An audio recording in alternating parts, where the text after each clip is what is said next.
Chapter 1. Dave. Elkwood, Washington, was the kind of town where time seemed to rest. The mist rolled in from the forest every morning and never fully left. The trees whispered to each other, and people walked a little faster after sundown. Children knew better than to stray too far from home. And everyone, whether they admitted it or not, remembered the old woman on Maple Street. Dave had lived just 2 blocks down from her.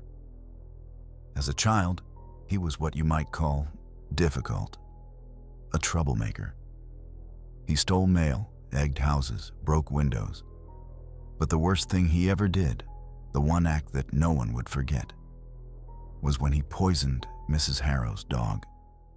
She was ancient, hunched, wrapped in black shawls even in July. Every kid believed she was a witch. No one ever saw her shop for food. Her garden never wilted, even in frost. And her dog, a gray-muzzled German shepherd, was her only companion. It barked at Dave every time he passed. One day, after being chased by the dog again, Dave snapped. He left raw hamburgers soaked in antifreeze in her yard. 2 days later, the dog died. That night, Dave saw Mrs. Harrow at his window, not outside, in the glass. Her reflection was there, but when he turned, no one stood behind him, just the whisper, cracked and cold. When you come of age, you will remember what hunger feels like, and regret it. He never told anyone. Years passed. Mrs. Harrow died. Dave graduated high school, then moved to a college 2 hours north. Life moved on, but on his 18th birthday, the dream stopped. No, not nightmares, just nothing. Every night, he would lie down and feel the world go dark, as if someone had flipped a switch inside his skull. When he woke, he was sore. His bones ached like he'd run a marathon, muscles bruised and tender. Worse, he felt full, bloated, the way you feel after eating too much on Thanksgiving, only heavier, almost sick. Then the pets began disappearing. First a tabby cat, then a spaniel, then another. People blamed coyotes, then wolves. The town bordered thick woods. It made sense. But then a hiker went missing. A retired mailman, a teenage girl. Police found nothing but massive paw prints, deep, clawed, and scattered through disturbed earth and torn brush, signs of a struggle, but nothing else. The town panicked. Night curfews were imposed.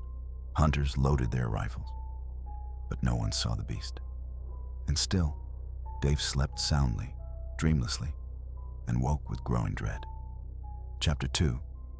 Sam. Meanwhile, Sam had always walked a straight line. He was the kind of boy who earned badges before the rest of the scouts learned to tie knots. Respectful, observant, a protector by nature. In high school, while Dave stirred trouble, Sam tracked animals through the woods and learned to shoot with precision. He joined the Elkwood police force at 22. Not because he had to, but because he wanted to make the town feel safe again. After the disappearances started, Sam patrolled harder. He walked the streets until 3 a.m. sometimes, his flashlight carving through the mist like a saber.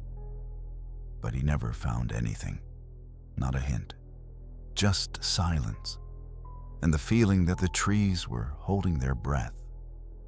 Then came the visit to the gun shop. He had saved up for a new rifle, his dream piece, the kind that could bring down a bear cleanly. The shop was tucked between 2 gas stations on the reservation road.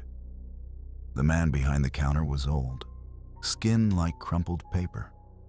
Braids fell behind his shoulders like river vines. When Sam handed over his ID, the man froze. His eyes flicked to Sam's photo, then back to him. "You're Elkwood born." "Yeah," Sam said. "Lived here all my life." The man nodded slowly. "The spirits of the forest know your name." Sam blinked. "Excuse me?" The man handed him a box of .308 ammo, standard. But within, tucked beneath the tray, was a second box, smaller, older. "One of them has silver, just one. Use it wisely." Sam chuckled politely. "Appreciate it." He didn't believe in silver bullets, but he didn't throw them out either. Chapter 3. The Hunt. That night, Sam had a dream. He stood outside a house, not just any house, Dave's childhood home. The voice that spoke to him came from nowhere and everywhere. "The perfect hunt waits for you here. Go." The next evening, Sam checked his rifle. The silver bullet stayed in his coat pocket, just in case. He didn't load it yet, not until he had to. The house was quiet, the lawn overgrown. A car sat out front, dusty but still warm from the engine. As he rolled slowly down the gravel driveway, something moved.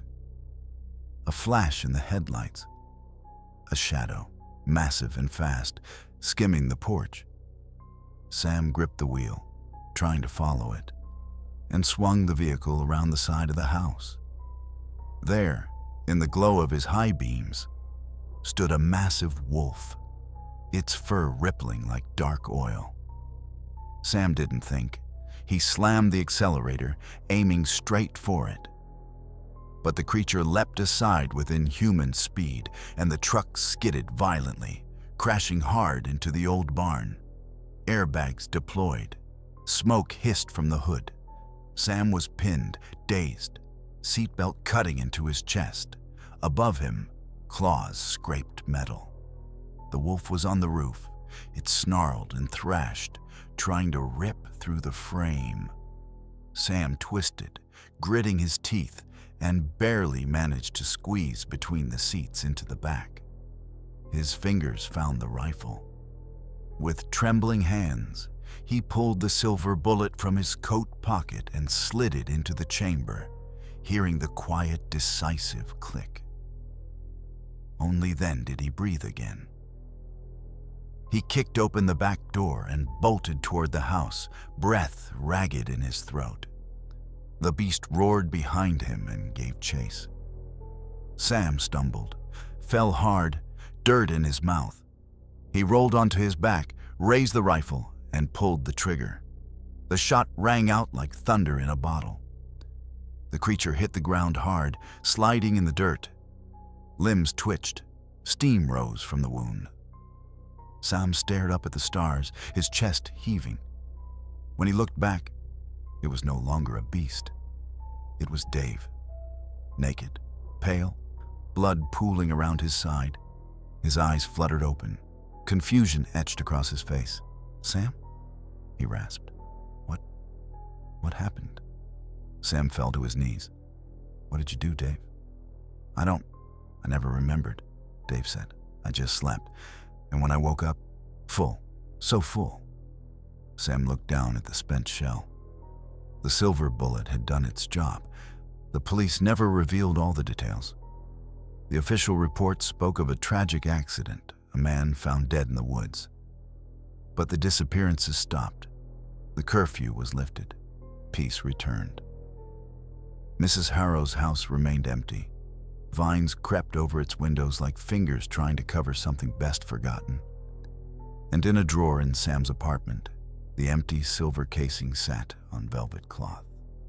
He hadn't used the others, but he kept them, just in case Elkwood remembered how to hunger again.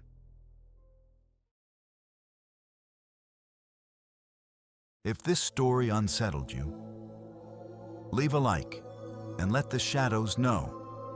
Subscribe for more tales you shouldn't hear after dark. And if you've seen something you can't explain, tell us in the comments. We're always listening.